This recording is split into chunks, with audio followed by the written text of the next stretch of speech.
Welcome everyone, my name is Brendan Snyder. Thank you so much for joining me. This is New Music Finds, episode number 15, and it's where I like to collect all the new music that I purchased over the last week and present it here. And I get this from record stores, online retailers, Amazon, eBay, and more. For this particular week, I've got 10 CDs to go through, 2 new releases, and 8 music finds. So before we dive into all that though, if you're new to my channel and you haven't already hit the subscribe button, please click the button. Also leave a comment, hit like, all those things help support my channel. I would greatly appreciate it. And if you enjoyed this video or know someone that would, please share it out on social media as well. I would appreciate that. And of course, by subscribing, you'll be able to stay up to date on all that's going on in the world of music, just like this with New Music Finds, episode number 15. And kicking things off as we always do, we start with new releases. We've got a pretty cool one here. It's David Bowie, The Width of a Circle, just came out this past Friday, May 28th. It's a 2 CD set, 33 songs, features 21 unheard recordings from 1970. It's got non-album singles, BBC in-concert performances, music that was done for a television play, and then even new remixes by Tony Visconti. And so this package or 2 CD compilation is actually supposed to serve as a companion album to the 1970 album The Man Who Sold the World. And the packaging on this is just outstanding. It's a hardcover book. Got all the track listings back there, but nice hardcover there. When you open it up, you've got this gorgeous book on the inside of it. And you can see there's lots of writing, very cool pictures in here. It's very dense. It's just full of information in here. Really, really great stuff to have as part of the collection. And of course, in the back, we got the 2 discs. And there you go. It's a really, really cool thing here. The quality of it is, what you might expect from 1970. So just go into that knowing this is not pristine, studio recording type stuff, but it's very good if you're a collector of all things Bowie. And the next thing that we've got here is Tigers of Pan Tang, Majors and Minors.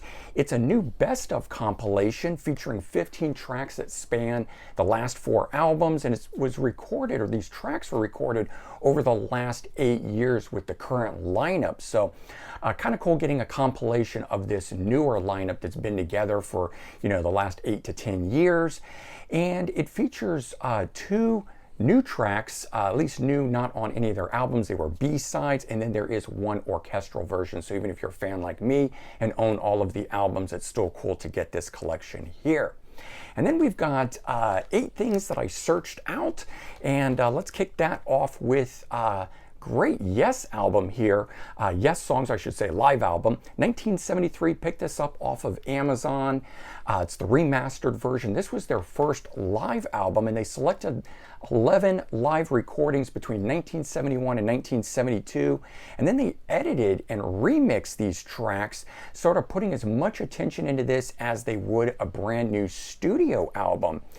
3 of the tracks do feature original drummer Bill Bruford, as well. Then we've got the remaining tracks that feature newer drummer Alan White at the time. And the inside booklet of this is pretty cool. If you have the vinyl one, you'll know what I'm talking about here, but they include lots of close-ups of the art on the inside here. And as I understand it, some of this is edited down from the stuff that was on the original album, as this is a smaller format CD, but still great nonetheless. I like getting that sort of extra stuff in the booklet. And then I've actually got the second live album from Yes, called Yes Shows 1980. This was another Amazon one that I picked up, and it is the remastered edition.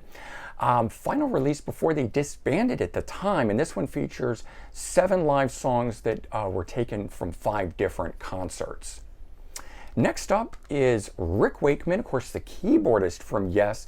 This is called Recollections from 2000. I got it used off of Marketplace, so Amazon third-party reseller. Find a lot of great stuff there because this is out of print. So a single disc compilation from the A&M years. That's his first period as a solo artist, featuring 15 tracks and spanning the first 7 albums. So all of these are the original versions on here, not any of the re-recordings, because he's done a lot of that. 2 of the songs from Journey are edits on it, and it's cool because they then fit within the length of the single disc. ranging from the 4 to 6 minutes like the rest of the tracks that are on here, instead of the original 20-minute versions of those songs. And then, as I mentioned, he does a lot of those re-recordings. So there is another one that I've picked up here, Rick Wakeman, Classic Tracks, 1993. This one I got off of eBay, reissued in 2006. So this one here is 4 tracks re-recorded by Rick Wakeman along with 4 additional musicians, and it includes reinterpretations. And that's why I keep picking up these different versions of the Rick Wakeman material that he's re-recorded, because they're different reinterpretations every time. This one features a 30-minute performance of this Journey to the Center of the Earth, that whole album performance, but done as one track. And at the time when it came out, it was the first studio recording of it, because the original one is live, of course. This one also featured a new version of Merlin the Magician, in which they added lyrics and vocals to what was originally an instrumental on the album at the time. So again, very cool to get. It's only 4 songs, but it is a full-length album, especially when you add in that 30 minutes on the first track. The next one here, took me a while to find this one. It's been in and out of print over years. Rick Wakeman, Time Machine, 1988. Got this used off of Amazon Marketplace. So again, third-party reseller there. Reissued in 2016, which is how I'm now getting it finally. This is one of his rock albums, as opposed to the new age music that he was doing a lot in and around all of these albums in the 80s. And this one features a whole host of cool vocalists. We got Roy Wood from The Move and ELO, John Parr on here, Tracy Ackerman, and Ashley Holt.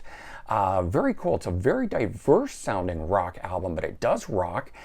Features my favorite song, Ice, which I first heard off of the Yes, Friends and Relatives album, where it's got some Yes songs, but then a whole bunch of solo tracks from the different artists. And in particular, one of the Rick Wakeman ones was the song Ice. And just fell in love with that at the time, and always kind of looked for this album. Never, 100% searching it out, but I finally was in that mood to search this out, get it, and I found a great reissue version of it here. And the CD version of this one here, actually features extended versions that did not appear on the original LP version. So I may have to search out the LP now to get that. But when I first listened to this, I didn't know that. And I kept thinking, why are there these long extended instrumental portions on these songs? Why aren't they just separate tracks? But I later found out that it's because with the reissue, he did extended versions of these, or they put the extended versions on, because now, without having time constraints by the CD like on the LP, they were able to do that. So very cool. And again, I just love those little extra differences between the releases and so forth. It makes collecting these things a lot of fun. Next up, another Yes related, Steve Howe, Homebrew 5 from 2013. Got this one from Amazon, interestingly, because seems like it's been out of print a number of times. I've never found Homebrew number 5. I found all the others. And this one here, boom, just popped up right there, ready to go, brand new. So I purchased it. It's a 21-track collection. Features early demos of songs that later appeared on Yes albums, Asia albums, and Steve Howe solo. So we got Yes, Keys to Accession, 1996, Fly From Here, 2011, then Asia, Omega, 2010, and 30 or XXX, however you want to say it, from 2012. And then the solo stuff, Natural Timbre, 2001, and Spectrum, 2005.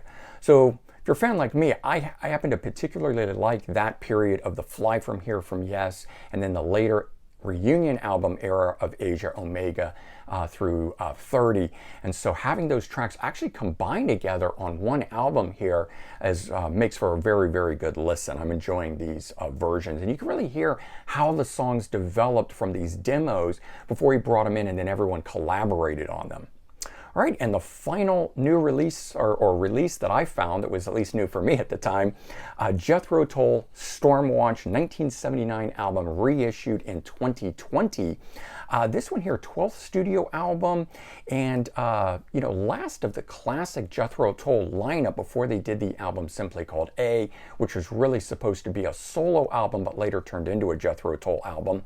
This one here features a Steve Wilson remix, which is why I'm picking it up. You can see the one in the background there. That's another reissue of it, but it is not the Steve Wilson stereo remix. And this one here features 8 bonus tracks on it, including Kelpie, which is a song that they wrote for a ballet at the time. So kind of cool to get a hold of that. And it features a 32-page booklet that I want to quickly thumb through on here, because this is just another great one. You guys know how I love these booklets that are just filled with information. I mean, look how dense that writing is that's in there. It goes through the entire history before, during, and right after this album. Just very cool. A lot of great photos and things in here as well.